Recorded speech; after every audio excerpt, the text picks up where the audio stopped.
So I have a friend, he's a really good friend of mine, and I've known him since I was in college, and he's a tough guy. I mean, he grew up in under rather poverty-stricken circumstances in northern Alberta, really on a frontier piece of land. Like, it had only been broken 50 years before by his father, who was a longshoreman and an ex-military guy. Good guy, right. His father.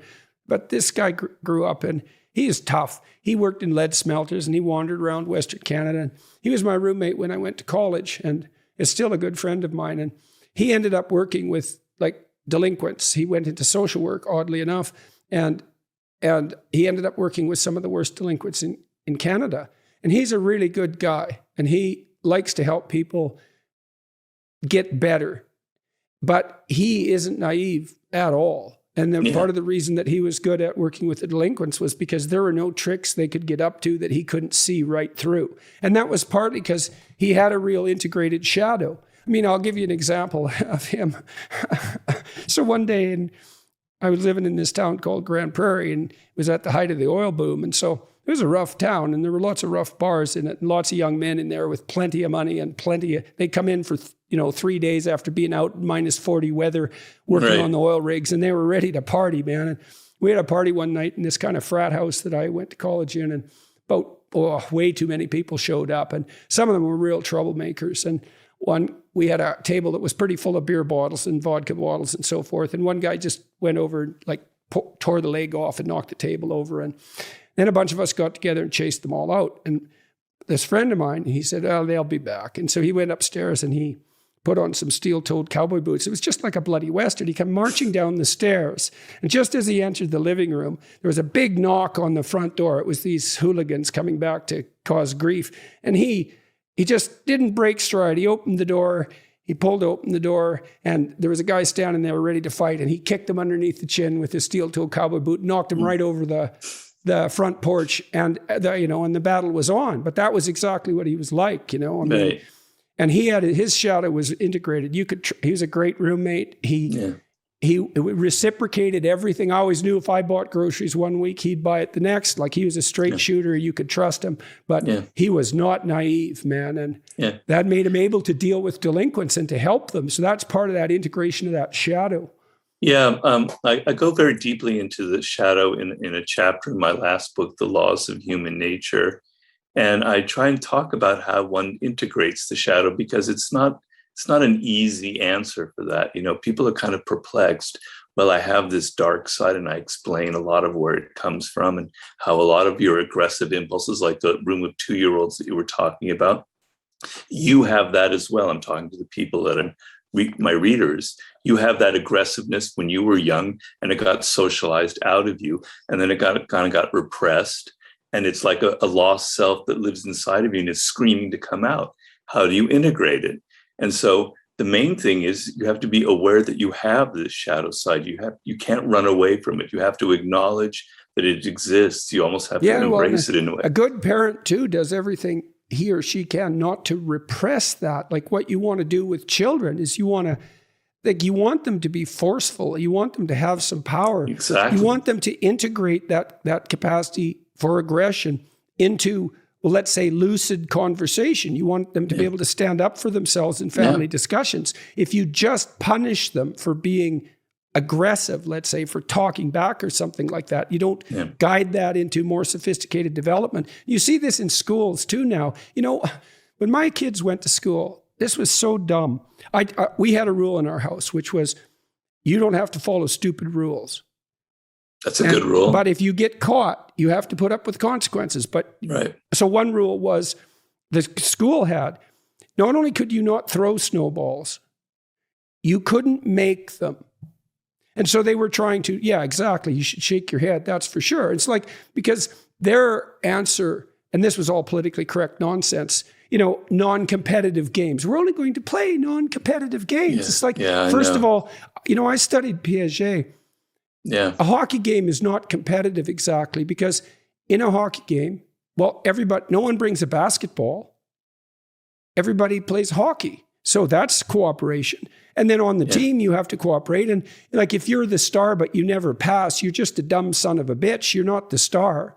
And so there's tremendous amount of cooperation in all those competitive games. They're integrated. And this idea that, you make children better by not allowing them to be competitive. It's disgusting. It is. That's the Freudian devouring mother, right? That's, everyone's safe and no one's going to ever hurt anyone. And that's kind of where a lot of young people are, they enter the world where they've been coddled, where they think that there are no winners, that everyone is, it's just win-win situations. And that's where they get really shocked by the realities of the world. So all this coddling and this idea that there doesn't have to be a winner. We don't have to get prizes for first place. Everybody should get a prize. All you're doing is setting your children up for massive, shocks when they enter the world and they see that it's not like that. Yeah, and then they get disillusioned and depressed, or traumatized by it. I mean, when my son's hockey team in his school, they won the city championship, which was a big deal, and the school was pretty happy about that. To his credit, so was the coach. But the principal, who was this authoritarian empath, she was an awful person, I thought. Authoritarian empath. That's interesting. Yeah. She used moral virtue as a club. Yeah. Oh, no, it was, there's plenty of those people around. And she said, well, really, today we're all winners. And the coach had exactly. No, it is sickening because my son was just appalled by it, but the coach had enough guts. He said, no, the hockey team won. And it's not like the kids in the school were jealous. Some of them were, obviously, but most of them were really happy, like you are when your sports team wins, and most people are generous enough so that they're able to celebrate someone else's victory without. And that's the same. I saw this with birthday parties. I just bloody well hated this. It's like, well, every child gets a gift bag. It's like, no, they have their damn birthday. Every child doesn't need a damn gift bag. And this same naive, treacly, and it's authoritarian too, because it imposes this kind of view of the world. It's like, no, it's this kid's day to be special. That's why we're celebrating this kid.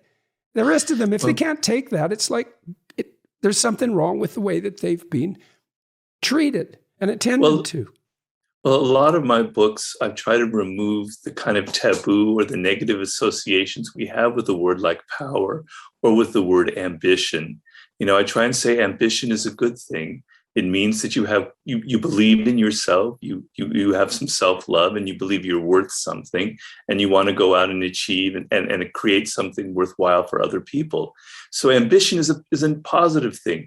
But so many people are just kind of embarrassed about being a human being, embarrassed about our primate nature, embarrassed about our own aggressive impulses. This is partly why boys are failing in our schools now at a disproportionate rate. And I see there's an assault of the sort that you're describing on the better part of striving masculinity. And, I had a friend who killed himself because he identified his ambition with, the patriarchal force that's devouring the environment, let's say, and that's the cause of historical horror. And you might say, well, no one takes that onto themselves to that degree. And you can say that, but that you just don't know what the hell you're talking about. People take that onto themselves all the time.